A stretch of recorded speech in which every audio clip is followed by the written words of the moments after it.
Divorce পেপারটা হাতে নিয়েই দাঁড়িয়ে আছে রেখা। পাশেই দাঁড়িয়ে রয়েছে তার ছোট্ট মেয়ে দিয়া। একটু আগে তার ভালোবাসার মানুষ রওশন পেপারে সই করে তার কাছে পাঠিয়ে দিয়েছে।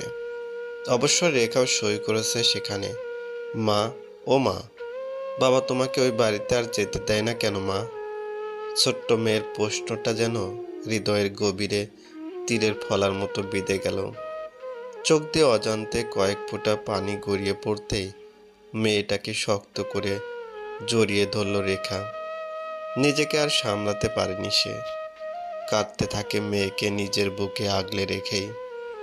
জানে না সে আর কতদিন আগলে রাখতে পারবে সে তার মেয়েকে।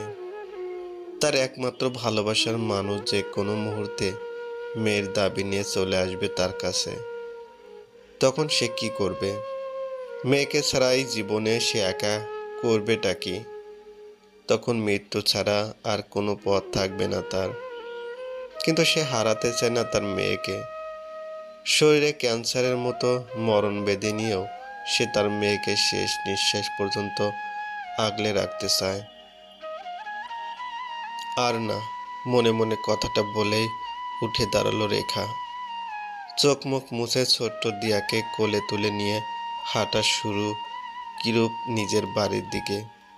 নিজের বাড়ি বললে অবশ্য ভুল হবে। কয়েকদিন আগে ভাড়া নিয়েছে সেটি। জীবন চলার মতো আর্থিক অবস্থা তার আছে। গ্রামে বেশ কয়েক বিঘা জমি আছে, যেগুলো থেকে প্রতি বছর যথেষ্ট পরিমাণে অর্থ আসতো তার কাছে। সেই অর্থগুলো জমিয়ে একটা বাড়ি কিনেছিল ঢাকা শহরে। সেই বাড়ি পুরোটা ভাড়া দিয়ে সেখান থেকে যা টাকা আসতো সেগুলোর থেকে অনেক কম পরিমাণে ছোটোখাটো একটা ফ্ল্যাট ভাড়া নিয়ে সে এখন রয়েছে। 4 বছরের মেয়েটার মুখে সে শুধু হাসি দেখতে চায়, আর তাকে নিয়েই বেঁচে থাকতে চায় শেষ নিঃশ্বাস পর্যন্ত। ঠিক 10 বছর আগে ভালোবাসার মানুষকে বিয়ে করেছিল রেখা। লাভ ম্যারেজ ছিল তাদের। খুব ভালোই দিন যাচ্ছিল। কিন্তু ধীরে ধীরে তাদের সংসারে নেমে আসে কালো মেঘের ছায়া। রওশন ব্যবসায়ী হওয়ায় তাকে অনেক সময় ব্যস্ত থাকতে হতো বাহিরে।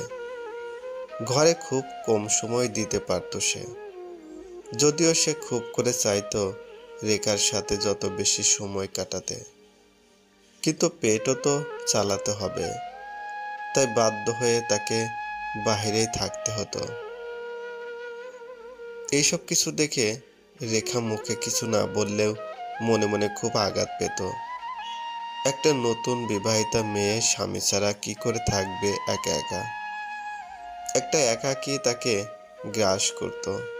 মনের গভীরে একটা ক্ষত সৃষ্টি করে দিয়েছিল প্রায়। তাই প্রায় প্রতিদিন একটা ঝগড়া লেগেই থাকতো তাদের মধ্যে। এরই মধ্যে আবার রওশনের সাথে কাজ করতে শুরু করে একটা সুন্দরী মেয়ে, অনেকটা অ্যাসিস্ট্যান্ট হিসেবেই। সে মেয়েকে নিয়েও রওশনকে সন্দেহ করতে ছাড়েনি রেখা। এইরকম করে যখন চলছিল তখন মেজাজ আরো রুক্ষ হয়ে যায় রওশনের। বাড়িতে এসে যে কিছুটা শান্তি পাবে সেটাও পেত না। তাই আরো বেশি করে বাইরে থাকতে শুরু করে দেয়। আর রেখার যেই সন্দেহ ছিল সেটা আগে সত্যি না হলেও পরে সেটাই সত্যি করে রওশন। আরো বেশি মেলামেশা করতে শুরু করে দেয় হৃদিকার সাথে। যখন তাদের মধ্যে এইসব ঝামেলা চলছিল তখনই রেখার পেটে দিয়ে আসে। সন্তানের মুখ দেখে দুইজনই কিছুটা নরম হলেও তাদের মধ্যে যেই দ্বিতীয়ত সৃষ্টি হয়েছিল সেটা কমার মতো ছিল না। কিন্তু বাইরে থেকে কেউই সেটা প্রকাশ করত না। দুইজনই নিজ নিজ অবস্থানে একজন দক্ষ অভিনেতার পরিচয় দেয়। দেয়া হওয়ার পর আরো 3 বছর কেটে যায়। তখনই আরেকটা ঝড় আসছে পড়ে তাদের দুইজনের সম্পর্কের মাঝখানে। ঝড়টার নাম ছিল হৃদিকা। রওশনের দিকে তার নজর ছিল অনেক দিনের। তাই তাকে ধীরে ধীরে দূর করে দিতে চেয়েছিল রিকার জীবন থেকে। তাই একদিন সুযোগ বুঝে মদ খাইয়ে দেয় রওশনকে, আর ইঙ্গিতপূর্ণ অবস্থায় তার উপরে রওশনকে রেখে ছবি উঠিয়ে পাঠিয়ে দেয় রেখার কাছে। একজন স্ত্রী হয়ে স্বামীর এইরকম দৃশ্য দেখার পর কোনো মেয়ে ঠিক থাকতে পারবে না। রেখাও পারেনি। কোনো কিছু বাছ বিচার না করেই রওশনের সাথে একটা বিশাল ঝগড়া করে একটা দিয়াকে নিয়ে থাকতে শুরু করে দেয় সে। এর মধ্যে রওশন অনেকবার তাকে এবং দিয়াকে ফিরিয়ে নিয়ে যাওয়ার জন্য এসেছিল, কিন্তু রেখা বারবার ফিরিয়ে দেয়। তার ইগো এবং জেদের কাছে পরাস্ত হয়ে যায় রওশনের ভালোবাসা। এমনি করে প্রীতি স্নেহ থেকে দিয়াকে বঞ্চিত করে রেখা নিজে। 3 বছর বয়স থেকে রেখা দেখে আসছিল তাদের মা বাবার বিচ্ছেদ। তাদের একে অপরকে বলা প্রতিটা কথা আঘাত করত তার ছোট্ট মনে। রাতের বেলা মাঝে মাঝে বাবা বাবা বলে চিৎকার করে উঠত, কিন্তু রেখার জেদ তাকে আটকে দিয়েছিল। এরই মধ্যে রেখা হঠাৎ করে অসুস্থ হয়ে পড়তে শুরু করে। ডক্টরের কাছে বিভিন্ন টেস্ট করার পর জানতে পারে তার মরণব্যাধি ক্যান্সার ধরা পড়েছে। আর সেই সময়ে তার হাতে এসে পৌঁছায় রওশনের সই করা ডিভোর্স পেপার, যেটা সে অনেক দিন আগেই নিজে বের করে প্রথমে সই করে রওশনকে পাঠিয়ে দিয়েছিল। কেননা তখনও সে জানতো না তার নিজের ভিতর কোনো মরণব্যাধি পালিত হচ্ছে। কিন্তু ততক্ষণে অনেক দেরি হয়ে গেছে। সে নিজেই তার সব রাস্তা বন্ধ করে দিয়েছে। সে জানে রওশন দিয়াকে ঠিক কতটা ভালোবাসে, কিন্তু রওশন যদি দিয়াকে তার কাছ থেকে নিয়ে যায় তাহলে সে থাকবে কি করে? দিয়াকে ছাড়া সে এমনিতেই মারা যাবে। আর একজন মা হয়ে সে ওই হৃদিকার কাছে তার মেয়েকে পাঠাতে পারবে না কোনোদিনও। তাই একটা ভালো উকিল ঠিক করেছে রেখা। তার ধারণাই ঠিক, রওশন তার মেয়েকে ফিরিয়ে নেওয়ার জন্য কোর্টের আশ্রয় নিয়েছে। কিন্তু রেখা জানে সে যদি তার ক্যান্সারের কথা বলে তাহলে কোনোদিন কোর্ট তার কাছে দিয়াকে রাখতে দিবে না। তাই সে সবার আগে তার রিপোর্ট গোপন করে। মিসেস রেখা, আপনি এবং আপনার স্বামী রওশন দুজনই ডিভোর্স নিয়েছেন নিজ সিদ্ধান্তে, কিন্তু আপনাদের একজন সন্তান রয়েছে। আইন অনুযায়ী বাচ্চার বয়স অনেক কম, তাই একটা নির্দিষ্ট বয়স পর্যন্ত আপনি দিয়াকে নিজের কাছে রাখতে পারবেন, কিন্তু তার বাবারও অধিকার রয়েছে আপনার সন্তানের প্রতি। তাই প্রতি মাসে 2 দিন মিস্টার রওশনের সাথে দিয়াকে সময় কাটানোর আদেশ দিল এই কোর্ট। কিন্তু মানবিক দিক থেকে যদি বলি তাহলে আমার সাজেশন থাকবে আপনারা স্বামী স্ত্রী একত্রে থাকুন। যা হয়েছে সব ভুলে যান আপনাদের সন্তানের মুখের দিকে তাকিয়ে। কারণ একজন সন্তানের জন্ম থেকে মেধা বিকাশ হওয়া পর্যন্ত তার বাবা এবং মা উভয়ের সাথে সমানভাবে সময় কাটানোর মাধ্যমেই তার সুন্দর শৈশবের শেষ হয়। এটা একা প্রিয় আমার ব্যক্তিগত কথা, আপনারা যেটা ভালো বুঝবেন সেটাই। Court dismiss. মহামান্য বিচারক রায় দিল। আবারও জিতে গেল রেখার জেদ। বিচারকের কথা কানেই নিল না সে। এদিকে রওশনও মূর্ছে পড়েছে।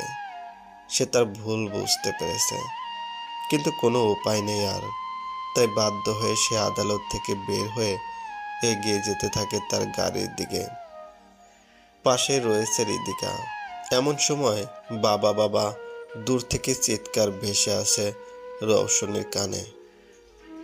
দেখে তার ছোট্ট দিয়া তাকে দেখে তার কাছে ছুটে আসতে চাচ্ছে, কিন্তু তার মা আটকে রেখেছে তাকে। মনের অজান্তে চোখ দিয়ে জল গড়িয়ে পড়ল রওশনের। রেখা এতটা নিষ্ঠুর কি করে হতে পারে?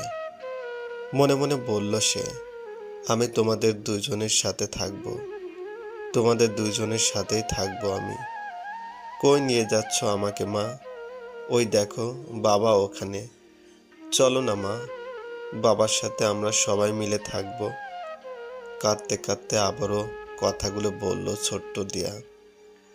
চোখ মুখ লাল করে ফেলেছে কাঁদতে কাঁদতে, কিন্তু রেখার শক্ত হাত তখনও ছাড়েনি দিয়ার হাত। হঠাৎ করে ভিড়ের মধ্যে ধাক্কা খেয়ে রেখার হাত দুর্বল হয়ে যায়, আর দুর্বল হাত থেকে ছুটে যায় দিয়া। কোনো দিকে না তাকিয়ে সোজা বাবার গাড়ির দিকে দৌড় দেয়। আর তখনই রাস্তার ওপাশ থেকে ধেয়ে আসছিল চলন্ত এক ট্রাক। সেদিকে দেখতে পেয়ে চিৎকার দিয়ে ওঠে রেখা এবং রওশন উভয়ই। কিন্তু ছুটতে থাকা ট্রাক এবং দিয়াকে কারো চিৎকার আটকাতে পারেনি।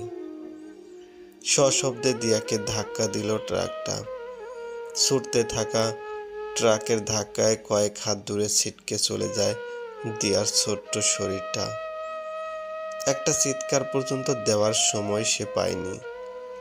কিছু দূর ট্রাকটা থেমে ড্রাইভার নেমে ছুটে পালাতে যাবে, তখনই খেপে যাওয়া লোকেরা ধরে ফেলে তাকে আর গণপিটুনি দিতে শুরু করে। গাড়ি থেকে নেমে ছুটে দিয়ার কাছে দৌড় দেয় রওশন। কিন্তু রেখার অবস্থা ততক্ষণে আরো খারাপ। যেখানে দাঁড়িয়েছিল সেখানে হাঁটু গেড়ে বসে যায়। রওশন ছুটে গিয়ে দিয়ার ছোট্ট রক্তাক্ত শরীরটা নিজের কোলের ভিতরে নিয়ে উদ্ভ্রান্তের মতো ডাকতে থাকে তার মেয়েকে। রক্তে ভেসে গেছে দিয়ার জামা কাপড় এবং পিচ ঢালা রাস্তাটাও। ছোট্ট দেহের হৃৎস্পন্দনটা থেমে গেছে অনেক আগে। মাথার ঘন চুলগুলো লেপ্টে গেছে তাজা রক্তে। কিছুক্ষণ আগে বাবা বাবা করে চিৎকার করতে থাকা ছটফটে সেই মেয়েটা এখন নিশ্চুপ হয়ে গেছে। হঠাৎ করে পাগলের মতো ছুটে আসে রেখা। রওশনের আরেক পাশে বসে এক পলক দৃষ্টিতে তাকিয়ে থাকে তার বেঁচে থাকার শেষ সম্বলটুকুর রক্তাক্ত মুখের দিকে। নিস্তব্ধ হয়েছে রেখা, যেন পাথর হয়ে গেছে। আর ওদিকে চিৎকার করে জনতার চিৎকার উপেক্ষা করে কেঁদে চলেছে রওশন। তাদের দুজনের মাঝখানে থাকা ছোট্ট দিয়া যেন তাদের উপহাস করে বলছিল, পাখিটা তো উড়ে গেল, কিন্তু দুটো প্রাণ কি তবু এক হবে না?